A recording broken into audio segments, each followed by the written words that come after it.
Well, you had a sense that this was a guy who was going places. You know, he wasn't going to just be a retired bodybuilder, and he really was eager to cultivate a presence in the film scene. Mm-hmm. This is, of course, before Conan, which was his first big break. Right. But he was, you know, courting interest among the press, and I'll never forget one of the greatest weeks of my life.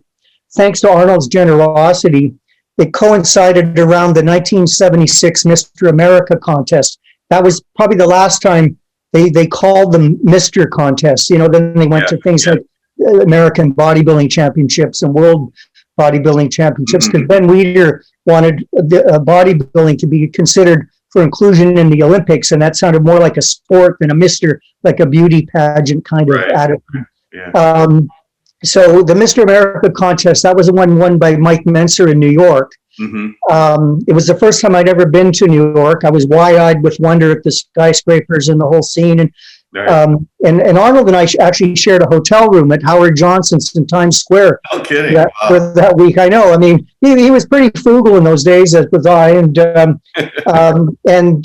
he was a judge at the contest. And of course, the contest was notable because it was the first time Mike Menser really burst onto the scene, and everybody was in awe of him, this young, amazing talent with huge arms and a little bit, not the greatest poser in the world in those days, but you know, a young star in the making. And but Arnold was also, he had set up a lot of, you know, interviews with various media outlets. And I remember at the night of the contest, Arnold, even though he was a judge, he left early from the evening show because he was asked to be the date of Candice Bergen as her kind of escort to the Saturday Night Live filming. It was in the early days of Saturday Night Live. Yeah. On NBC, and so Arnold sort of took off and went with Candice for that. And you know, the show finished up, and I interviewed Mike and a bunch of the other guys of the time, and I can't remember all the guys who did well in the various classes, but it was a great show. Yeah. And I was back at the hotel room. I was, you know, it was like midnight, and I'm sitting in bed reading. And suddenly the phone rings, and it's, "What are you doing?" It's Arnold. And he says, "You want to come to an after party? Get dressed and come down now." And so I got dressed. I had just blue jeans and a T-shirt. You know, I was way underdressed. And I went to this really swanky club called Park Avenue 1/5, which was kind of done up like an old Titanic ocean liner. Oh, and it had, like, you had to open a porthole to get in. Like, you know, they had to look at you through a porthole to let you in. And I knocked on the door, and they said, "Who?" I said, "I'm a guest of Arnold Schwarzenegger." And I was going, they probably don't know who this guy is. And you know, "Oh yeah, Arnold." And you know, and suddenly Arnold was at the door, and he ushered me in. And the first guy I met was Paul Simon of Simon and Garfunkel. Right. And when he heard that I worked for Weider's magazine, like, he was into fitness and he was into vitamins and nutrition and all of that stuff, he bored the tears off me. Like, I couldn't get rid of the guy. He was going on and on for half an hour. He said, "I've got these terrible calcium deposits on my fingers," because it affected his guitar playing. And he said, "What do I take? What do I take? Inositol or choline, or what do I take for these calcium deposits?" Because I didn't have the slightest idea, but I would sort of bluff my way along with it. Right. And we had this half-hour conversation, and then Arnold says, "Come and sit at the table."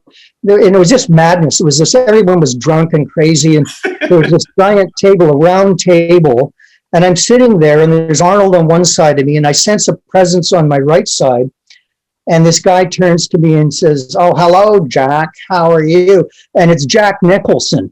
No. And it was Jack Nicholson sitting there, and he goes, "Oh, my name's Jack too." And I said, "Yeah, I know." And he said, "Tell me, Jack, what have you been up to this summer?"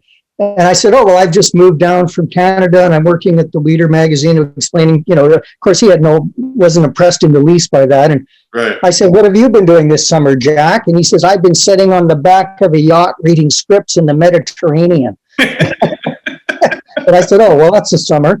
And then he said, "Have you met Mick?" And I stand up, and Mick Jagger is across the table. Unbelievable. He is absolutely shit-faced, pardon my language, legless, like he's just hammered. And he could barely stand. He kind of extends his hand, and he's wearing this robin's egg blue blazer, very striking jacket. I'll never forget it. And I shake his hand, and I met Keith Richards, and all the Rolling Stones were there, and so the night unfolded from there. It was just madness, and was John Belushi there, and the guys from Saturday Night Live? Yeah, Bill Murray and Dan Aykroyd, and it was a very early cast. John Belushi when he was still alive, and of course it was the night on Saturday Night Live that Joe Cocker had been the musical guest. Oh, yeah. And John Belushi did a great imitation of Joe Cocker. Right. Yeah. So it was a pretty special moment for me, just to be eyewitness to that.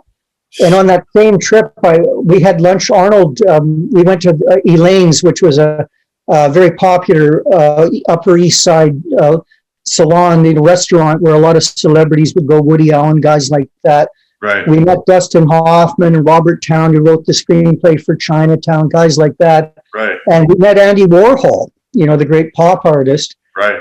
And Andy invited Arnold, you should come to the factory and do a lunch with us and do an interview for Interview magazine. And Arnold didn't really know who Andy Warhol was. And he asked me later, he said, who is this Andy guy? He seems kind of weird. What should I go and meet him? Should I meet him? And I said, yeah, you're damn right you should meet him. I mean, he's a legendary artist. He's a cultural icon. Right. And I said, Interview magazine is also very influential for celebrity culture. Yeah. So the next day, Arnold and I went together to the factory near Union Square in New York. And I'll never forget that we walked into the lobby of the offices there, and there's a Great Dane stuffed, like a taxidermy, like a Great Dane, just there. It's just something you don't see every day. And we were ushered into this boardroom, and there was an enormous moose head, like another stuffed animal, a moose head at the head of the table where Andy sat, and they did this box lunch, the best sandwiches I've ever had, tuna sandwiches, and in boxes. And Andy, who hardly said two words, like his editor, Bob Colacello, did most of the questions for the interview. And Arnold was very charming, and everyone really took Arnold because he had such a magnetic personality. Right. And then after the interview, Andy himself took Arnold and I behind the scenes to the factory where he makes all his famous silkscreen paintings, various celebrities and stuff that are worth millions today. And, he showed us the process, which I found really interesting. And, that was another great glimpse into a world that I never would have had access to if it wasn't for Arnold's kindness, including me in all of that. Right. Wow. Amazing. I also met Douglas Kent Hall on that trip, who wrote Arnold's first book. Mm-hmm. The biography of Arnold, The Education of a Bodybuilder. I'm sure you read it as a kid. And Douglas was a wonderful guy. He was very big in the rodeo world, had written books about rodeo, culture, and and he and I hit it off. And I used to see him at the occasional concert contests after that. Mm-hmm. Lovely man, lovely guy. Wow, what an amazing week! That's great. You'll never forget that week for the rest of your life. Yeah, I really will. It's crazy. Yeah, unbelievable.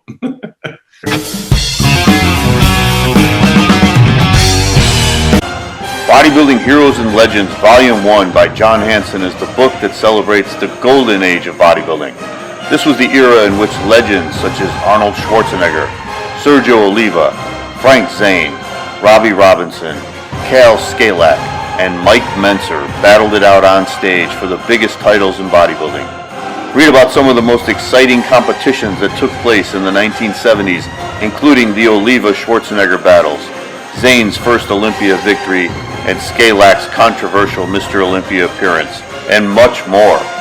Filled with inspiring images of some of the greatest bodybuilders in the history of the sport, Bodybuilding Heroes and Legends Volume 1 is now available on Amazon.com, or email John directly at naturalolympia@gmail.com.